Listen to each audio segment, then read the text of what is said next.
कंजूसी है, इसमें तो कोई खर्च नहीं है।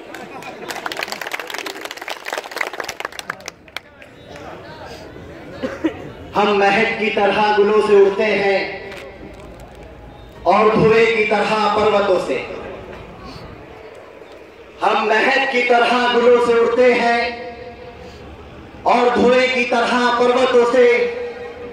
ये कैंचियां हमें उड़ने से क्या खास रोकेंगी कि हम परों से नहीं हौसलों से उड़ते हैं।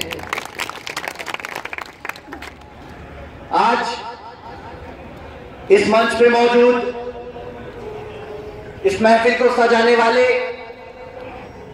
आप सबके लोकप्रिय लीडर जनाब अब्दुल सलाम साहब,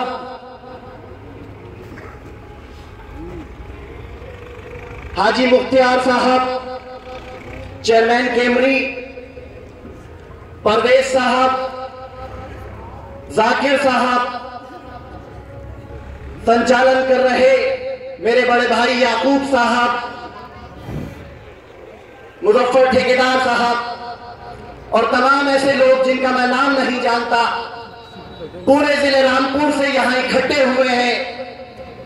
अब्दुल सलाम साहब के हाथों को मजबूत करने के लिए आपने न सिर्फ आज उनका साथ दिया है, बल्कि जब जब उनको जरूरत पड़ी है आप इसी तरह शाना बशाना उनके साथ रहे हैं। मैं सब लोगों को दिल की गहराइयों से मुबारकबाद पेश करता हूं और आप सब लोगों को इनकलाबी सलाम करता हूं। मेरे साथियों, ये शख्सियत जो यहां बैठी है,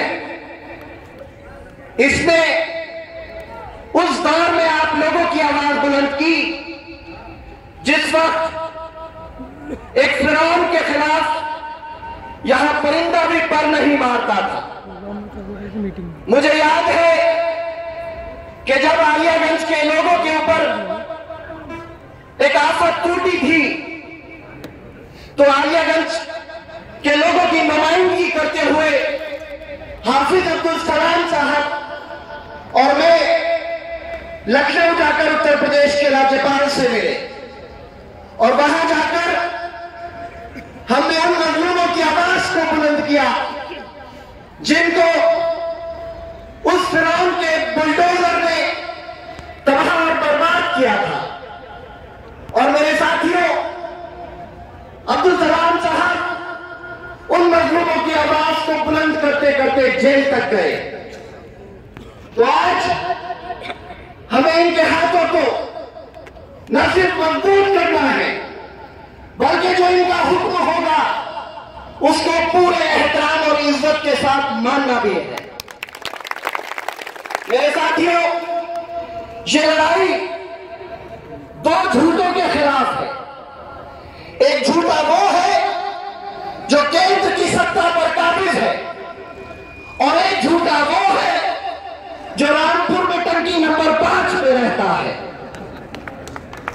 एक तरफ वो लोग हैं जो कहते हैं कि 56 इंच का सीना है और एक तरफ वो शख्स है जो कहता है कि मेरी 56 इंच की जुबान है।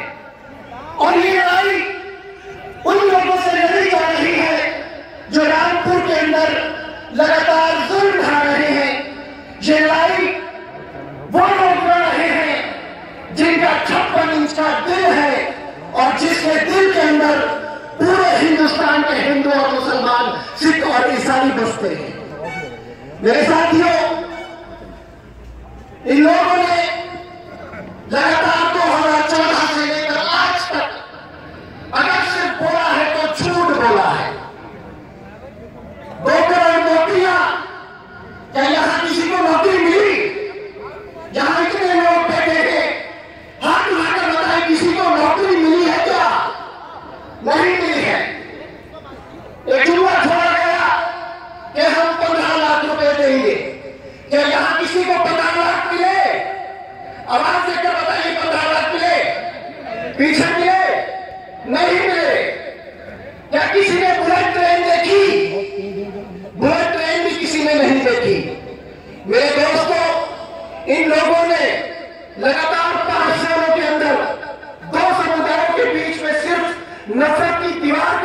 करने का काम किया है। आज गाय के नाम पर इंसानों का कत्लेआम किया जा रहा है। आज आपके खाने की रिश्तेदार, चाहे आप ट्रेन में हो या बस में हो, उनको चेक किया जा रहा है। मेरे साथियों, ये मौका दिया है आपको ऊपर वाले ने। अगर आपने इस मौके को गवा दिया तो फिर से वही बात हो जाएगी कि लम्हों ने खता की थी, सदियों ने सजा पाई। तो आज आप अपने वोट को धर्म के नाम पर बंटने मत दीजिएगा।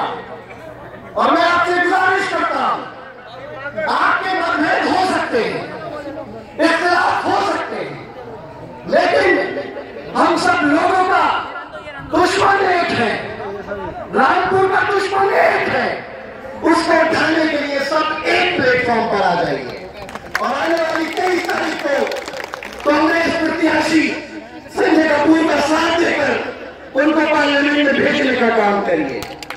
मेरे दोस्तों, ये वो लोग हैं जो कभी लव जिहाद के नाम पर इस देश के लोगों को बांटते हैं, तो कभी 3 तलाक के नाम पर हमारी मां बहनों के तहफ्फुज़ की बात करते हैं। लेकिन मैं पूछना चाहता हूं उन लोगों से कि उनकी खुद की अहलिया का तहफ्फुज़ कौन कराएगा? आज उनकी वाइफ, उनकी बीवी सेमिनार से आप प्रधानमंत्री कार्यालय का चक्कर काटती हैं कि शायद मुझे अंदर जगह मिल जाए, लेकिन वो अपनी बीवी के लिए अपने प्रधानमंत्री निवास के दरवाजे नहीं खोलते हैं और बात करते हैं मुसलमानों की बहन बेटियों की तहफ्फुज़ की। तो साथियों, इनको कुछ नहीं करना, सिर्फ नफरत का एक माहौल पैदा करना है इस देश के अंदर। और रामपुर के अंदर जो शख्स टंकी नंबर 5 में रहता है, जरा आप उसका इतिहास उठाकर देखिए कि वो कहां से राजनीति की उसने शुरुआत की थी। लंबरेटा स्कूटर और एक किराए का मकान पक्के बाग पे, और आज की तारीख में वो शख्स सियासत की उस बुलंदी पर पहुंच गया है जहां पे आप लोग तसव्वुर भी नहीं कर सकते। आज उसका नाम उत्तर प्रदेश के 10 बड़े लोगों में आता है। ये किसकी देन है? सिर्फ आप लोगों के वोट की देन है। इस रामपुर के मुसलमानों ने वोट देकर उसको न सिर्फ उत्तर प्रदेश की विधानसभा में भेजा, बल्कि कई बार हुकूमत में वजीर भी बनाया। लेकिन उन्हीं मुसलमानों का आज क्या हश्र है? वो लोग जहां थे वही हैं। जो लोग बीड़ियां बनाते थे, आज उनके बच्चे बीड़ियां बना रहे हैं। जो लोग जरी जरदोजी का काम करते थे, आज उनके बच्चे जरी जरदोजी का काम कर रहे हैं। और जो लोग रिक्शा चलाते थे, आज उनके पढ़े लिखे बच्चे रिक्शा चलाने को मजबूर हैं। लेकिन वो शख्स जिसको आपने वोट देकर 9 बार विधायक चुना है, वो आज सियासत की उस बुलंदी पर है जिसकी उसने कभी तवक्को भी नहीं की होगी। ये सब चीजें सोचने का विषय है। आज उनको जितनी जिले की कुर्सियां हैं सब उन्हीं को चाहिए। नगर पालिका की चेयरमैनी उनके पास, शहर की विधायकी उनके पास, चंद्रपुर की विधायकी उनके पास, सोरकांडी की विधायकी उनके पास, राज्यसभा उनके पास। अब बची एक पार्लियामेंट की कुर्सी, वो भी उसी को चाहिए। तो मेरे दोस्तों, ये आप सोचिए कि आप अगर एक ही शख्स को इतनी ताकत दे देंगे तो उसका बुलडोजर अगर उठेगा तो सिर्फ आपको दबाने के लिए उठेगा, आपको उठाने के लिए कभी नहीं उठ सकता। चाहे कारोबार की बात हो, उनकी बीबी ने एक दुकानदार से दुकान को खाली करा लिया और वहां पे अपनी टायर की एजेंसी चला रही है।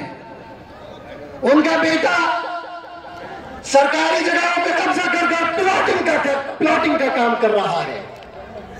और आज जिस लकड़ी के कारोबार को उन्होंने बंद कराया था, उसके लाइसेंस के लिए भी उन्होंने ही अप्लाई किया है। उनकी बीबी ने प्लाईवुड फैक्ट्री का लाइसेंस अप्लाई किया। उनके दोनों बच्चों ने पीलिंग मशीन के लाइसेंस को अप्लाई किया। तो आज जितने रोजगार हैं, जितने कारोबार हैं, सब पर उनकी नजर है।